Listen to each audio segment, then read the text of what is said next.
Well, it's been a fairly tumultuous decade for corporate Australia, but one constant has been the stewardship of its peak lobby group, the Business Council of Australia, by Katie Lahey. She finished her tenure as Chief Executive at the BCA on Friday and took time out from packing up to reflect on what's been achieved and what hasn't. Katie Lahey, just as an observation, the Business Council seems to be like part lobby group and part think tank, and but because it's got a small number of quite large members, it doesn't need a high profile.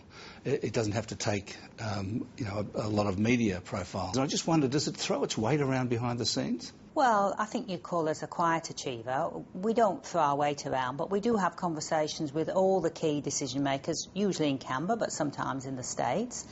And often we do that having done a very serious piece of research. So we're not going banging on people's doors until we know what we've got to say.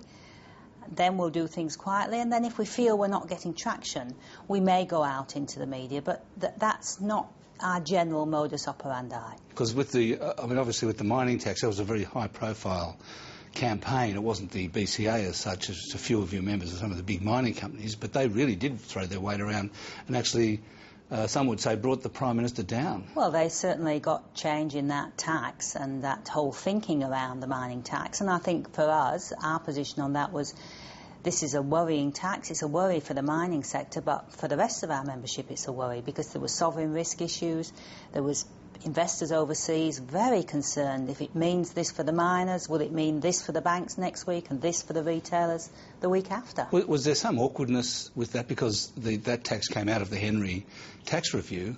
I know that last year Ken Henry praised the Business Council's contribution to that tax review process. So, I mean, were you in some way responsible for the mining tax, which you subsequently opposed? Oh, no. I mean, I think what he was praising was our submission that was comprehensive and quite radical, which you don't often get from business organisations. But we'd taken a big picture approach, looking beyond just the bottom line of our members. What did we need to do to increase participation? What did we do about the welfare to work issues? So we'd gone beyond just the immediate bottom line issues, and I think that's what he's done in his review, and I think he was praiseworthy of our work because we'd taken a similar tack. I suppose the big event of the past 10 years while you've been in charge of the BCA was the election in 2007, which saw a change of government.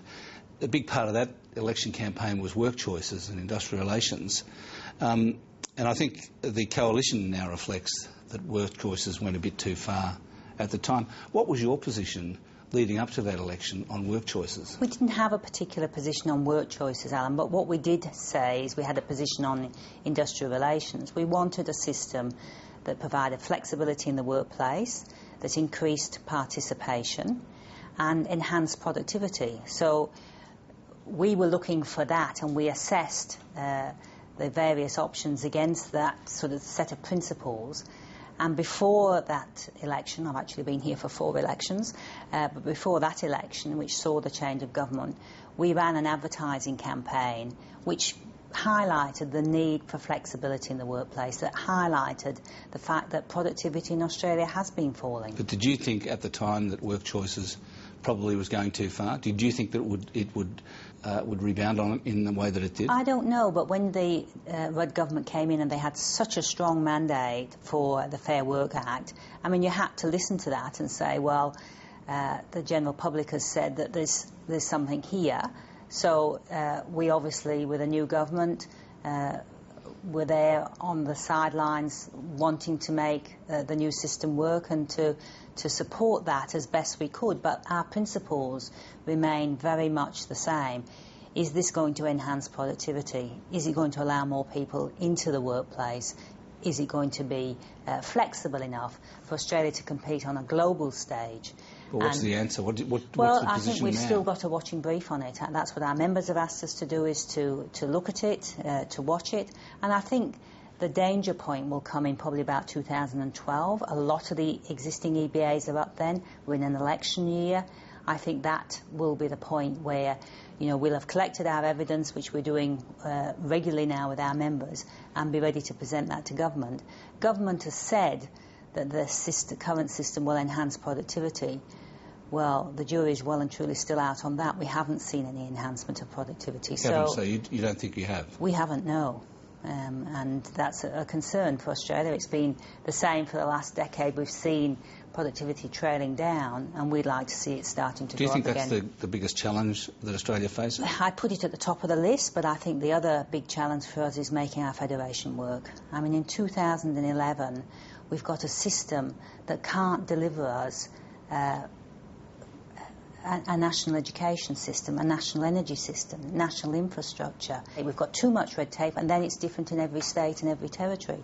We've still got a whole range of different occupational health and safety systems, and yet we want to compete on a global stage, and our states are saying, well, it's Sydney versus Melbourne, Melbourne versus WA. We shouldn't be thinking like that. We should be thinking as a federation, as an Australia, competing with the rest of the world. Our competitors now aren't individual states. Our competitors are Hong Kong, Singapore, China, Korea. We've got plenty of competition out there. We don't need to be squabbling internally. I think you're moving into your 5th CEO role. It's a long way from Yorkshire, I guess. Yes, it is. How do you reflect on your career? Look, I just pinch myself. You know, I came here as a migrant when I was 21, thinking I'd stay for the 3-year working holiday. And here I am many, many years, probably, I'm not going to tell you how many years later, and, you know, being the CEO of the Business Council. I've had a terrific career, and all my adult education and all my CEO roles have been here in Australia, and I just feel a very fortunate migrant. I guess you're starting a whole new career now in recruitment. Yes. What qualifies you for that? Well, I think the fact, as you said, I've had 4 other CEO roles, and they were looking for a CEO. I mean, I think I am used to recruiting and selecting people in my own team, but obviously if they want to build a business, and the recruitment of CEOs is one of the top criteria for that, you know, I have got a very good little black book in my back pocket. Be a good note on which to leave it. Thanks very much, Katie Lahey. Thank you.